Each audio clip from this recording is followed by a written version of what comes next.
Hello friends, welcome to knowledge knack. आज हम करेंगे क्लास 9th का 8th चैप्टर क्वाड्रिलेटरल्स। उसकी एक्सरसाइज 8.2 का सेकंड क्वेश्चन की सॉल्यूशन मैं आज आपके साथ शेयर करूँगी। तो देखते हैं सेकंड क्वेश्चन क्या है। Second question says ABCD is a rhombus and P, Q, R and S are respectively the midpoints of sides AB, BC, CD and DA respectively.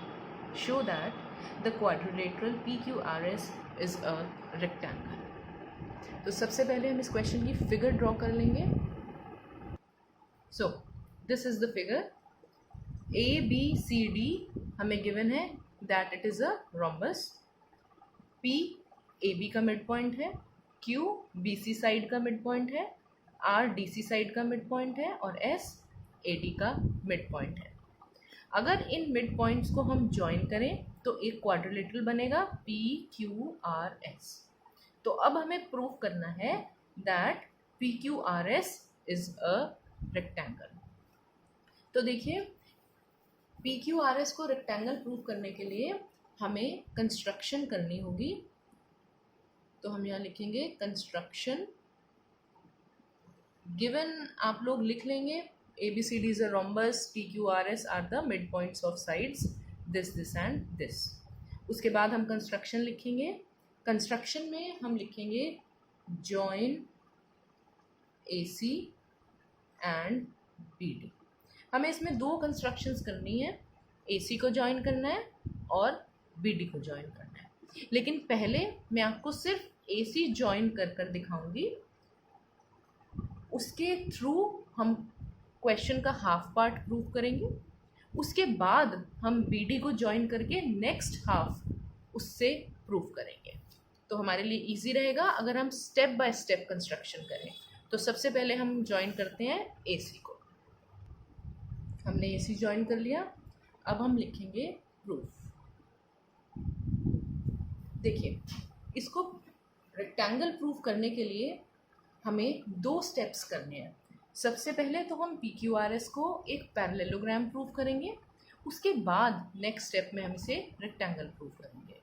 तो फर्स्ट स्टेप जो हमें पैरेललोग्राम प्रूव करना है, उसके लिए सबसे पहले हम लेंगे triangle ABC।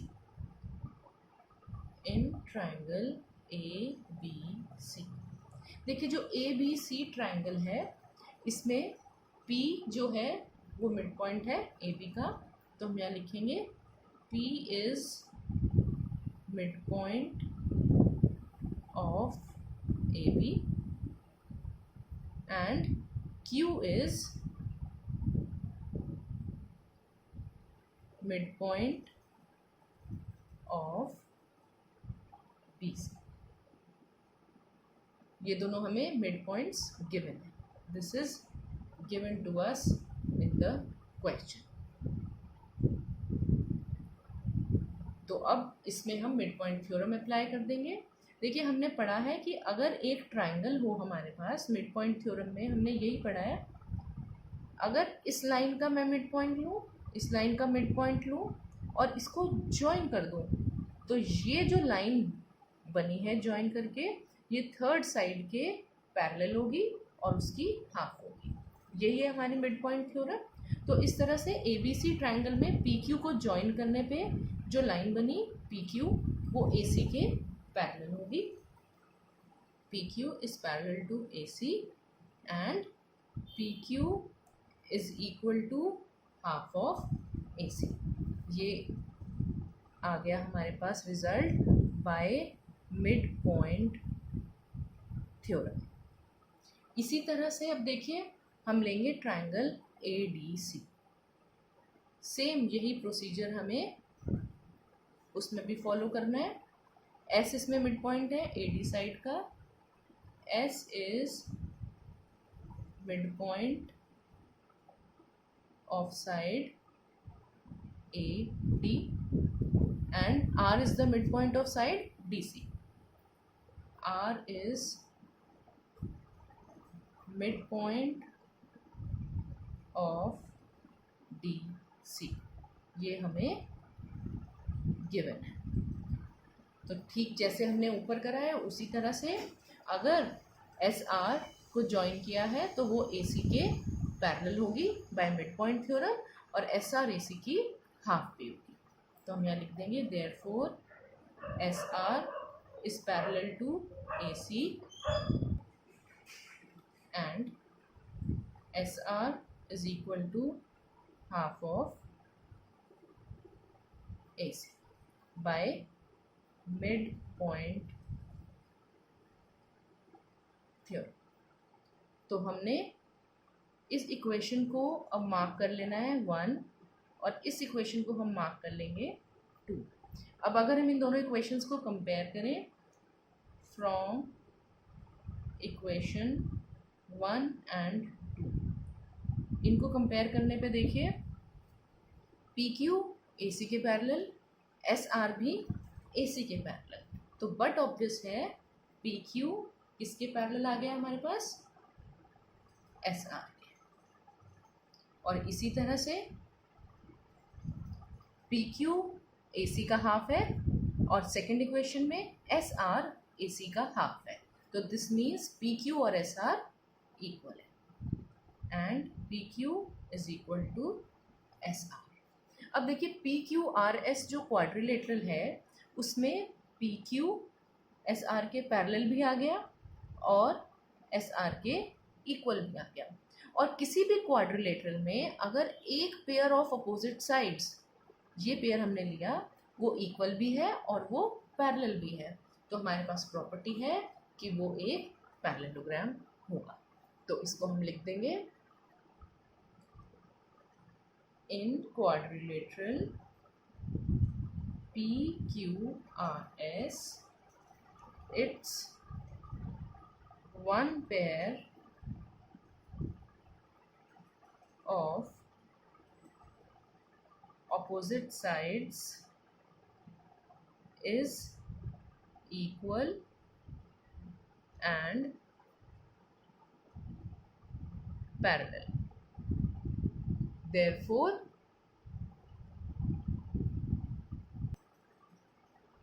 PQRS is a parallelogram. तो ये क्वेश्चन का फर्स्ट पार्ट था जो हमने प्रूव किया। फर्स्ट पार्ट माने रेक्टेंगल को प्रूव करने के लिए हमें 2 स्टेप्स लेने थे। पहले उसको पैरेललोग्राम प्रूव करेंगे, अब इसके बाद हम उसे रेक्टेंगल प्रूव करेंगे। तो अब देखते हैं आगे किस तरह से करना है हमें। अब इसको रेक्टेंगल प्रूव करने के लिए हम बी डी को ज्वाइन करेंगे। इस तरह से बी डी ज्वाइन किया और यहाँ पर हम मार्क कर लेते हैं, लेबलिंग कर लेंगे। इस पॉइंट को हम लेंगे x, इसे ले लेंगे y और इस पॉइंट को हम ले लेंगे z। अब देखिए जिस तरह से हमने ट्रायंगल ABC में मिड पॉइंट थ्योरम अप्लाई करी, फिर ट्रायंगल ADC में करी, उसी तरह से हम ट्रायंगल BDC में भी मिड पॉइंट थ्योरम अप्लाई करेंगे और हम प्रूव कर देंगे that R Q is parallel to B D. अब क्योंकि ये प्रोसीजर बिल्कुल सेम है जो हमने पहले करा है, तो हम इसको डायरेक्टली लिख लेंगे। Similarly R Q is parallel to D B and S P is also parallel to D B. और इन दोनों का रीज़न क्या रहेगा, बाय मिड पॉइंट थ्योरम। तो मिड पॉइंट थ्योरम से एस पी डी बी के पैरेलल आ गई और आर क्यू भी डी बी के पैरेलल आ गया। अब देखिए हम क्या करेंगे। अब हम ये छोटा वाला जो क्वाड्रिलेटरल है हमारे पास एक्स वाई क्यू जेड, इसको लेंगे। तो हम लिख लेंगे in quadrilateral X Y Q Z. इसके अंदर देखिए वाई क्यू जो है वो एक्स जेड के पैरेलल होगा। Y Q is parallel to X Z. क्यों पैरेलल होगा, क्योंकि आर क्यू बी डी के पैरेलल था और आर क्यू का ही देखिए ये आर क्यू है और आर क्यू का एक पार्ट है वाई क्यू। इसी तरह से ये बी डी है और बी डी का एक पार्ट है एक्स जेड। तो इसका रीज़न हम लिख देंगे since R Q is parallel to D B, जैसा हमने अभी ऊपर प्रूव किया है। इसी तरह से जेड क्यू एक्स वाई के पैरेलल होगा, X Y is parallel to Z Q, क्यों होगा? अब देखिए जेड क्यू जो है पी क्यू का पार्ट है, since P Q is parallel to, और एक्स वाई ए सी का पार्ट है। तो इस पूरी लाइन का हमने इतना पोर्शन लिया और इस पूरी लाइन का हमने इतना पोर्शन लिया।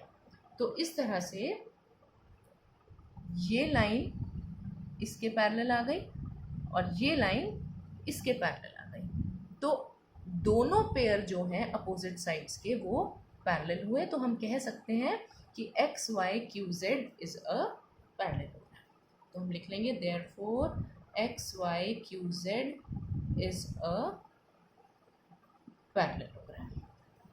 अब देखिए पैरेललोग्राम की हमें प्रॉपर्टी मालूम है कि अपोजिट एंगल्स का सम 180 डिग्री होता है। तो अगर मान लीजिए इसको मैं एंगल 1 लूँ और इसको हम एंगल 2 लें, तो हम यहाँ लिख सकते हैं therefore angle 1 is equal to angle 2। मैं इसको थोड़ा सा यहाँ पर बड़ा करके आपको ड्रॉ करके दिखा देती हूँ जिससे कोई कन्फ्यूजन ना रहे हमें।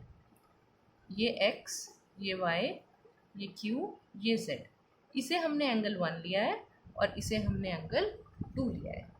ये वाला क्वाड्रिलेटरल मैंने यहाँ पर अलग से ड्रॉ कर दिया है। तो एंगल 1 और एंगल 2 हमारे इक्वल होंगे। रीज़न क्या होगा? Opposite angles of parallelogram are equal. अब लेकिन एंगल 1 जो है इसकी वैल्यू होगी हमारे पास 90 डिग्री। क्यों? But angle 1 is equal to 90 degree. हमारे पास रीज़न रहेगा diagonals of rhombus are perpendicular to each other. ये प्रॉपर्टी है हमारे पास। इसको समझने के लिए देखिए हमारे पास ये रोम्बस था ए बी सी डी, हमने बी डी को ज्वाइन करा था और हमने ए सी को ज्वाइन करा था। तो जो ये एंगल होगा ये 90 डिग्री होगा। ये क्योंकि प्रॉपर्टी है कि रोम्बस के डायगोनल्स एक दूसरे के परपेंडिकुलर हैं। और इसी एंगल को देखिए हमने यहाँ पर एंगल 1 लिया है, यहाँ और यहाँ देखिए। तो ये डायगोनल्स का मीटिंग पॉइंट है जहाँ पर 90 डिग्री एंगल बन रहा है। तो अब अगर एंगल 1 90 डिग्री है तो बट ऑब्वियस है एंगल 2 भी क्या होगा हमारा, therefore angle 2 is also equal to 90 degree. तो अब एंगल 2 जो है पी क्यू आर एस का भी पार्ट है। तो हम यहाँ पर लिख सकते हैं so P Q R S is a parallelogram whose one angle यानी कि एंगल Q, या जिसे हमने यहाँ एंगल 2 बोला था, Q को हमने नाम दिया था 2, is 90 degree. Therefore PQRS is a rectangle. यही हमें प्रूव करना था। तो ये क्वेश्चन बेसिकली बहुत इजी है। बस हमें ये ध्यान देना है कि कभी भी अगर हमें रेक्टेंगल प्रूव करना है किसी क्वाड्रिलेटरल को तो हमें उसके लिए 2 स्टेप्स फॉलो करने हैं। फर्स्ट स्टेप में हम उसे पैरेललोग्राम प्रूव करेंगे और सेकंड स्टेप में उसका एक एंगल 90 डिग्री प्रूव करके हम उसे रेक्टेंगल शो करेंगे। तो आई होप आपको इस क्वेश्चन की सॉल्यूशन ज़रूर समझ में आई है एंड होपफुली आपने मेरे चैनल को सब्सक्राइब भी कर दिया है और मैं उम्मीद करती हूँ कि आप इसे आगे अपने फ्रेंड्स के साथ शेयर भी ज़रूर करेंगे। Thank you so much.